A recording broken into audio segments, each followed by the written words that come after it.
importante entender a tal maturação dos vinhos, porque não é verdadeira esta frase de que quanto mais velho o vinho, melhor.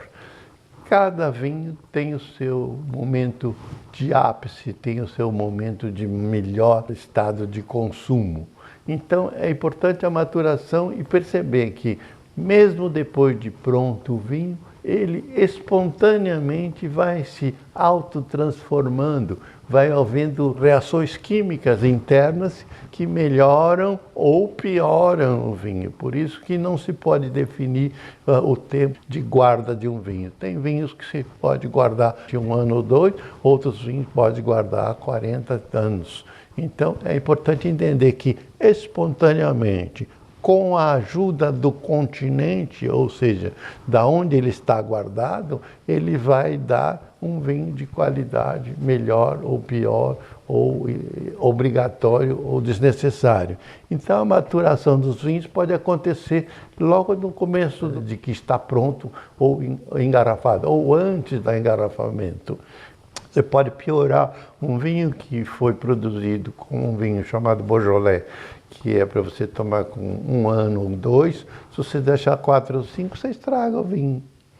Então você deve tomar ele antes, logo que é feito. Então é importante saber quando tomar o vinho, e depende não só da qualidade do vinho, da uva que ele foi feito, mas principalmente da safra em que ele foi feito. Porque a safra é praticamente o resultado de um ano inteiro de trabalho que o agricultor teve. Então, desde a floração, até a frutificação, até a retirada do suco, então é muito importante. Então tudo isso vai ser variável no resultado final do vinho, principalmente a qualidade e o tipo de uva usado. Depois do vinho pronto e fermentado, precisa-se guardar esse vinho em recipientes adequados, principalmente as barricas, chamadas barricas de maturação imediata depois do vinho pronto. Então, barricas são de madeira, mas não é feito também aleatoriamente, são madeiras super qualificadas para se fazer tonéis de vinho, madeiras que custam muito caro e madeiras nobres que só dão em algumas partes do mundo, como o centro da França, como oriental da Europa, algumas nos Estados Unidos, mas então são carvalhos e carvalhos de uma determinada categoria. Geralmente a melhor madeira para se produzir tonéis são os carvalhos. E os carvalhos variam muito e os preços são enormes, os preços de cada tonel. O tonel pode custar até $1.000, um tonel que recebe 220 litros de vinho. A madeira que se faz o tonel seja de super grande qualidade. Então a gente pode ver nesse slide o tratamento que eles estão recebendo. Primeiro, esse abaixo, que é uma barrica que está sendo feita. Então bota-se água quente, bota-se fogo para se poder modelar e fazer uma barrica que seja um bom recipiente para se guardar o vinho. Já na parte de cima do slide, a gente pode ver que é uma queima, uma tostagem do tonel. Então, o tonel sem tostagem dá um vinho de um tipo.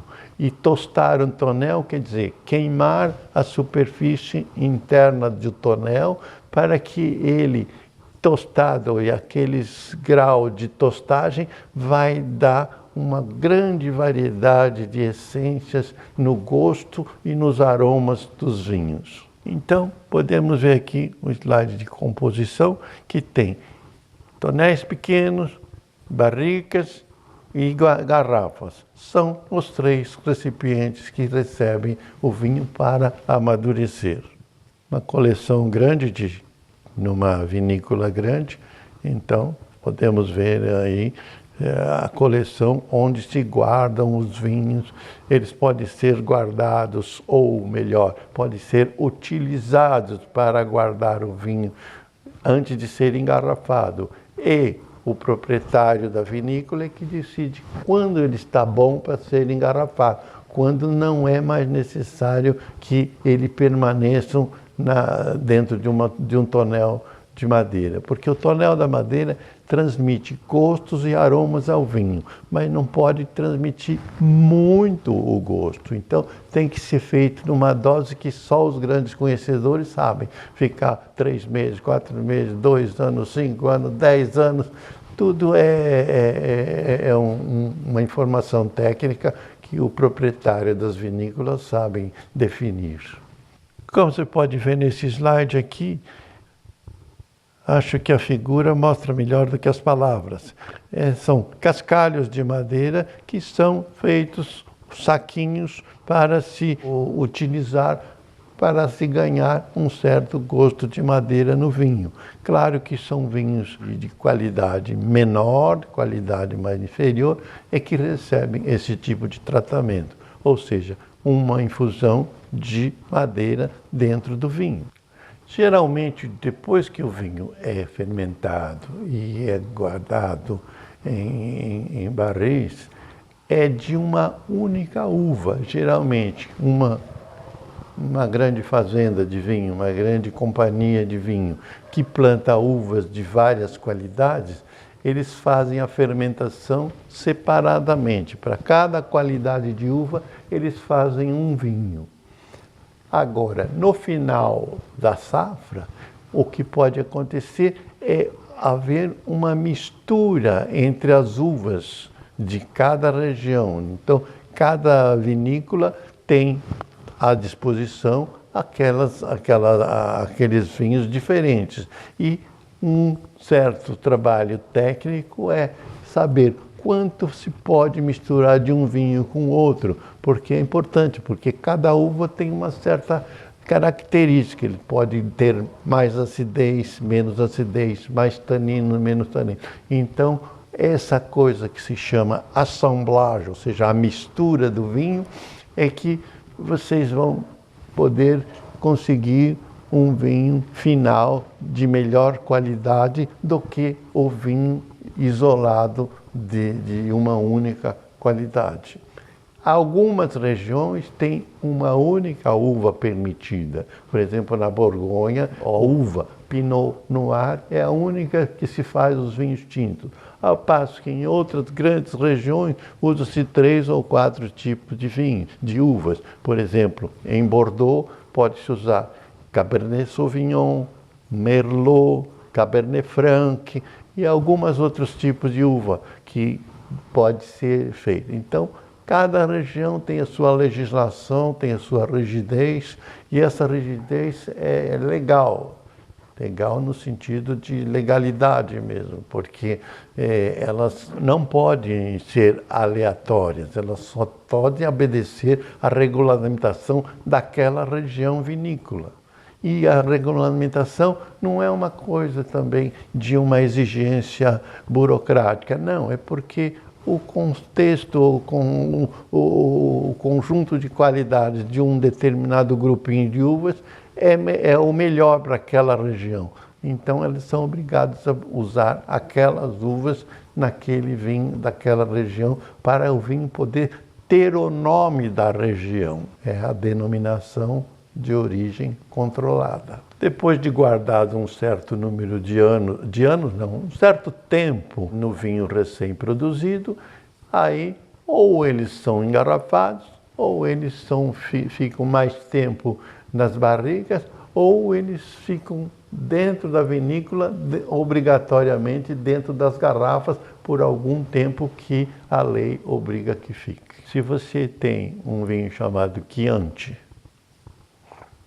ele é Chianti, mas você já deve ter visto aí reserva e gran reserva. Geralmente vinho espanhol tem o vinho criança e o vinho reserva e o gran reserva. Então, quando eles botam o criança, tem que ser obrigatoriamente um certo período nas madeiras, quer dizer, nas barricas, e um certo período nas garrafas. Você não pode botar à venda antes de que esse período tenha ficado lá.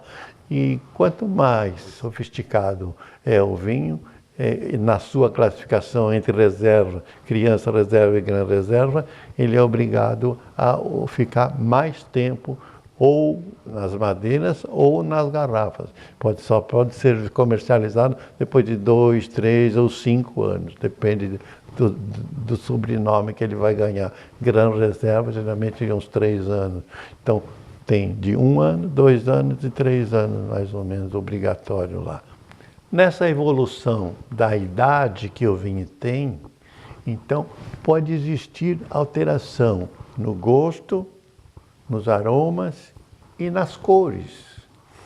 Então, por exemplo, nesse slide vocês vão ver que o vinho mais novo, quando o vinho é tinto, ele nasce mais escuro e quando envelhece, ele clareia ou amarroniza um pouquinho. E o vinho branco, ao contrário, ele nasce mais claro e com a idade ele vai ganhando um amarelo mais dourado, mais escuro um pouco. Vamos falar agora então dos componentes do vinho. Existem muitas centenas de substâncias conhecidas e outras tantas desconhecidas ainda hoje. As conhecidas são os açúcares, os álcools, os ácidos, os ésteres, substâncias fenólicas, minerais e substâncias nitrogenadas. Todas essas substâncias é que vão dar aquilo que acabamos de falar anteriormente, que é o amadurecimento do vinho. Esta composição química pode ser mais favorável a um vinho de envelhecer mais, de envelhecer menos, de ser mais forte, de ser mais fraco, de ser mais robusto ou de aguentar mais tempo para envelhecer ou para deteriorar o gosto do vinho. Ou seja, não é obrigatório que quanto mais velho é melhor. Não, depende de todas essa análise, de todas essas substâncias que fazem parte da composição do vinho. Então temos os açúcares, que são a glicose, a frutose, sacarose e levulose, que são açúcares naturais das frutas. Temos os ácidos. Dentro dos vinhos existe uma quantidade de ácidos que são variáveis e dependendo um pouco de qual é a concentração maior de um ou de outro, pode variar o sabor do vinho. Então os ácidos mais importantes ou mais conhecidos dos vinhos são o tartárico, o málico, o cítrico, o lático e um indesejável que é o ácido acético. Outro componente importante dos vinhos são os álcools. O principal é o álcool etílico, mas também existe o glicerol e outros ácidos de cadeias mais longas. Mais uma das substâncias existentes nos vinhos, então, são as substâncias fenólicas, que a gente também chama de taninos. Eles dão amargor e adstringências ao vinho, e também têm funções antissépticas, ou seja, bloqueiam infecções ou bloqueiam ataques de bactérias não desejáveis dentro do vinho. Essas substâncias fenólicas, combinado com os aldeídos, dão os precipitados no vinho, que são aquela borra no fundo da garrafa. Então, a borra no fundo da garrafa não é um defeito, é um natural produto dos vinhos. Tem vinhos que tem mais, tem vinhos que tem menos. Os pigmentos das cascas, chamados flavones, das uvas brancas, e antoncianos, das uvas tintas, são os chamados protetores cardíacos. Tem quase todas as vitaminas dentro dos vinhos. E então, o conjunto dessas propriedades de substâncias fenólicas, junto com o álcool, dão o corpo do vinho. Então, quando se fala que o vinho é encorpado, é porque ele tem bastante substâncias fenólicas e álcool, e que são vinhos mais longevos e que estão mais pesados, vamos dizer, no paladar. Outras substâncias são os ésteres, muito importantes, porque são acetatos, succinatos, lactatos de etila. Então, os álcools com os ácidos vão dar os ésteres. E estes ésteres é que dão o famoso bouquet ao vinho, ou seja, grandes qualidades ao vinho quando amadurecidos dentro das garrafas.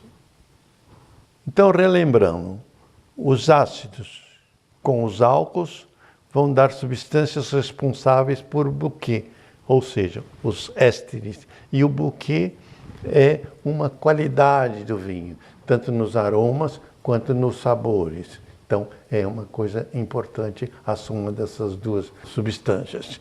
Dão os aromas, chamados aromas terciários. Por quê? Porque existe no vinho, existe um aroma primário, que é o aroma das uvas. Um aroma secundário, que é o aroma produzido pela fermentação das uvas. Então, a terciário é o que aparece espontaneamente depois de em certo envelhecimento. Então, este é o sabor terciário, esses são os sabores e aromas terciários.